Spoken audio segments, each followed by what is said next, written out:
చాలా ముఖ్యమైనది. మీరు ఈ లీగల్ నాలెడ్జ్ అనేది మీకు ఉండడం వల్ల మీరు కౌన్సిలర్ అవ్వచ్చు, పెద్ద మనిషిగా ఉండొచ్చు, మధ్యవర్తిగా ఉండొచ్చు. ఎందుకంటే ఒక ఊర్లో రైతుకి పక్క ఆ భూమిలో ఉన్న చిన్న హద్దు గురించి కొంత చట్టాల మీద అవగాహన ఉండాలి.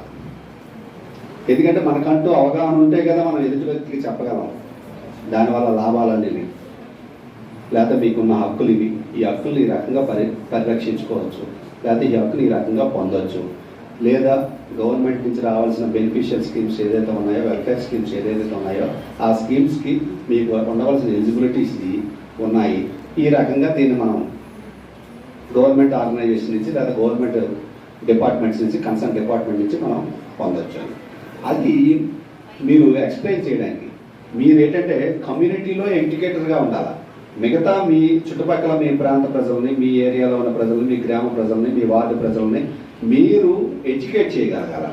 వాళ్ళకు మీరు చెప్పగలగాల ఇన్ని అవకాశాలు ఉన్నాయి, ఇన్ని ఉపయోగాలు ఉన్నాయి, ఇన్ని వెల్ఫేర్ స్కీమ్స్ ఉన్నాయి, ఇవన్నీ కూడా మనం పొందలేకపోతున్నాం. ఈ పొందడానికి మీరు ఈ రకమైన ప్రయత్నం చేస్తే పొందితే ఎందుకంటే ముందు మనం